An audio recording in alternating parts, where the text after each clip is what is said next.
Décidément, les agents IA étaient à l'honneur au B2B Summit de 2025. Après Sales Apps, je suis allé discuter avec notre confrère Philippe Guilleneuc.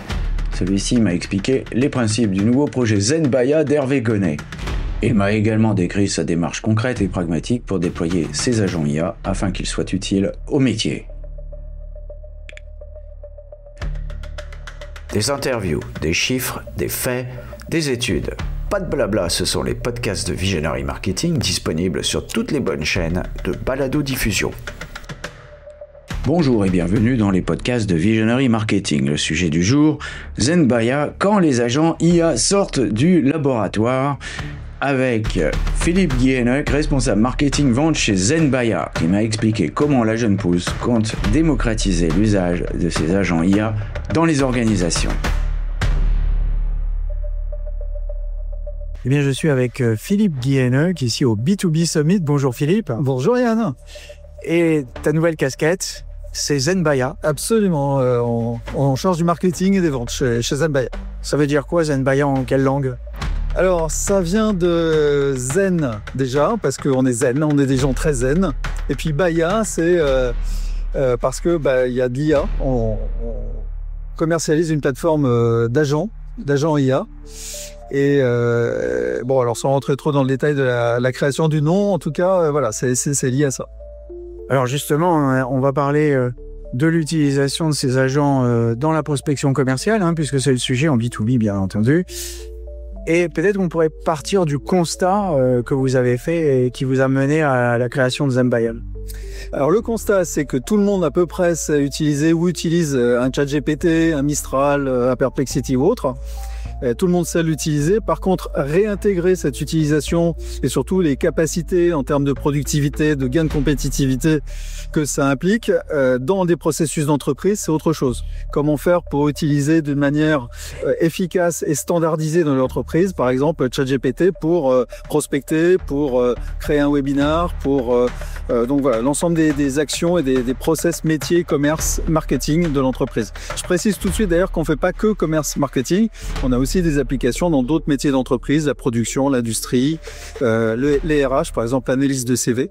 Donc mais c'est vrai que les métiers marketing et commerciaux sont particulièrement concernés parce qu'il y a beaucoup d'applications de use case métiers qui peuvent être facilement, grâce à l'IA, améliorées, augmentées, gagner en rapidité, en efficacité. Et donc votre parti pris, c'est de mâcher un peu le travail pour l'utilisateur et de faire en sorte que ça soit déjà encapsulé dans une application toute faite. Voilà, c'est ça. Parce qu'en fait, quand tu te dis je vais réintégrer de l'IA dans mes process métiers, la première chose que tu penses assez logique de faire, c'est je vais réfléchir à mon use case, je vais réfléchir à comment je vais réintégrer ma base de connaissances, comment je vais intégrer ça dans mon système d'information, et ça devient tout de suite des projets un petit peu complexes. Nous, on part du postulat parce qu'on a vécu ça dans d'autres révolutions technologiques, qu'il faut faire le contraire. C'est-à-dire qu'il faut d'abord tester, essayer, s'amuser avec des applications standards, sur étagère, prêtes à l'emploi. Donc par exemple, analyse ce profil LinkedIn, fais-moi tout le contenu d'un webinar, analyse cette entreprise, donne-moi toutes les informations de marché dont j'ai besoin pour comprendre dans quelle réglementation nouvelle je vais évoluer prochainement, etc. Donc ces applications sont pré-promptées, pré-paramétrées, prêtes à l'emploi, prêtes à l'usage. Et ensuite, la deuxième chose, c'est qu'une fois que l'utilisateur les a vraiment utilisés, qu'il s'est amusé avec et qu'il a vu ce que ça pouvait lui apporter en termes de gain de temps, d'accélération du temps du travail, là, il se dit, oui, très bien, j'ai une application qui me permet de benchmarker mes concurrents, ok, mais ce que je voudrais, c'est un truc en plus. Je voudrais, par exemple, benchmarker les concurrents, mais aussi récupérer leur positionnement, je voudrais récupérer les tarifs, avoir des arguments pour faire face à eux lorsqu'on me pose la question de pourquoi vous êtes meilleur qu'un tel ou là. Et donc, je voudrais personnaliser tout ça.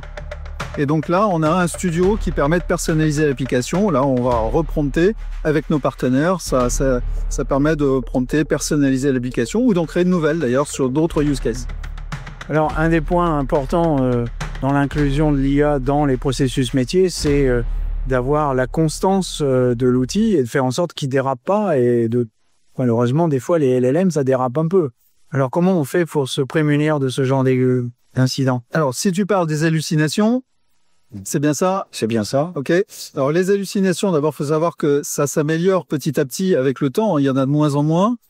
Deuxièmement, il en reste encore 10% à peu près. Ouais, c'est ça. Il en reste 10% et c'est fait c'est fait de telle façon à ce que ce soit possible, puisque comme tu le sais, les LLM fonctionnent sur base de probabilité. Donc on a le principe de base d'une probabilité, c'est que c'est pas complètement déterministe, donc tu seras jamais à 100%. Par contre, tu peux contrôler et vérifier. Donc plutôt, ce qu'on met en place, c'est des outils de contrôle et de vérification. Par exemple, tu sources.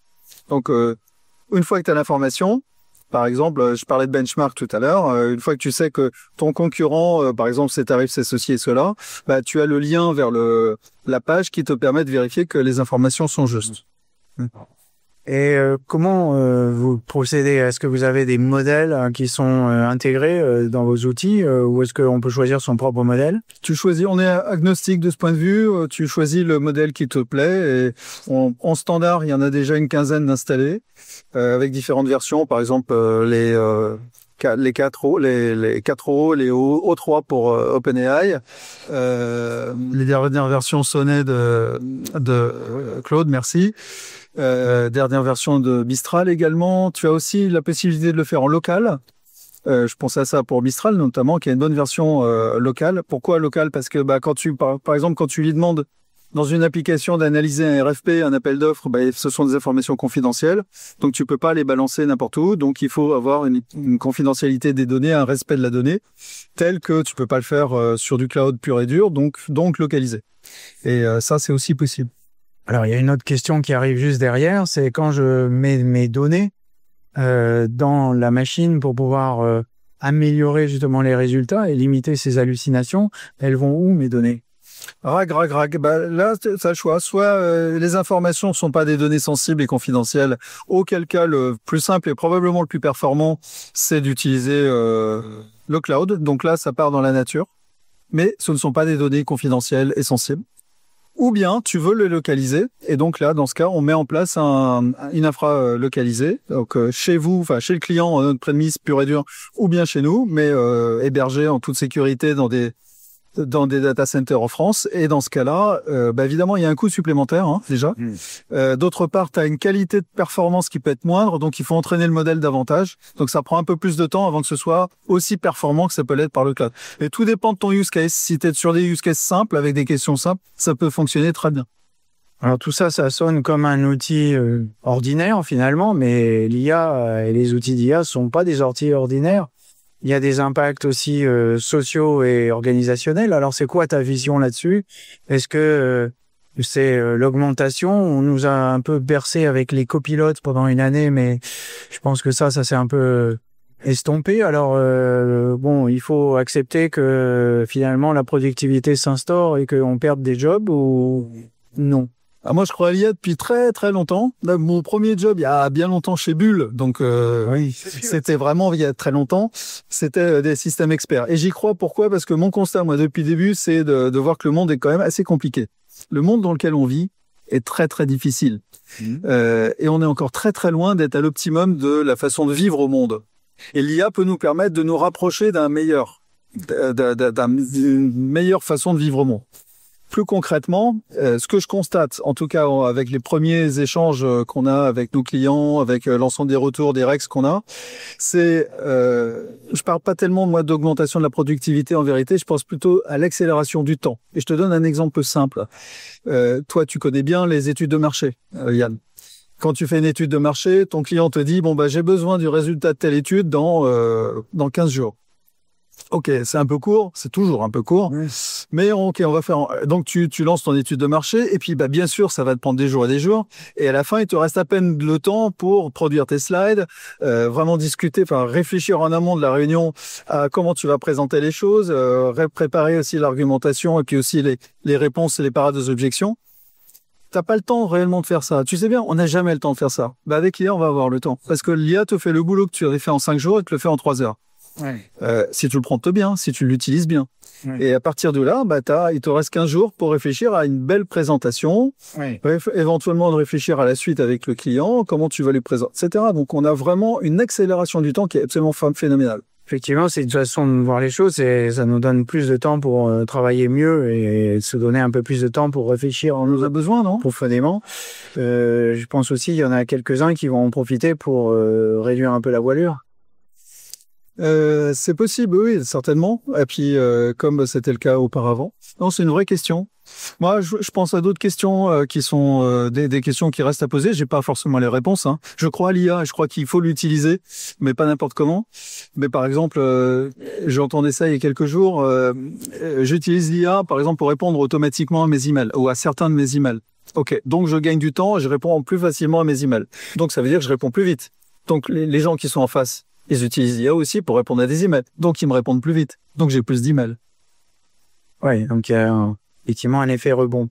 Est-ce qu'on peut finir en citant quelques cas d'usage que vous avez, et peut-être même éventuellement quelques clients? Alors sur le B2B, oui, je parlais de marketing parce que le B2B c'est marketing et vente.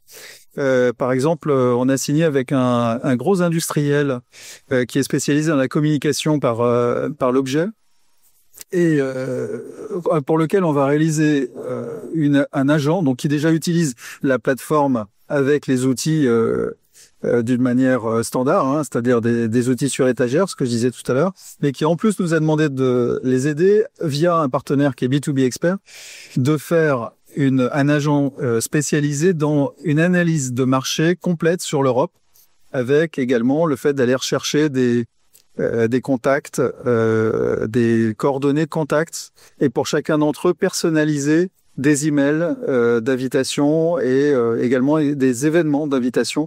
Donc on va faire tout un plan marketing en fait pour améliorer, développer leur business en Europe. Et est-ce qu'ils ont mesuré l'impact en termes de productivité derrière? Ah bah, là, on en est au tout début. Mais tu fais bien de le signaler parce que le modèle économique des Zenbaya est calé. Alors, il y a un petit abonnement, mais vraiment tout petit, c'est 20 € par utilisateur et par mois. C'est vraiment pas grand-chose. Et ensuite, il y a surtout un prix à la consommation en heures. Ce qui fait que tu peux comparer le temps que tu passes à utiliser l'application avec le temps que tu aurais passé avec ton salaire chargé à faire le même travail. Et donc calculer un ROI assez vite. Donc on verra peut-être un petit peu plus tard pour les mesures de productivité, et peut-être trop tôt. Peut-être on se redonne rendez-vous l'année prochaine au B2B Summit. C'est ça, c'est tout le mal qu'on s'espère. Merci Philippe. Salut Yann. Surtout, n'oubliez pas de mettre une bonne note à ce podcast si vous l'avez apprécié.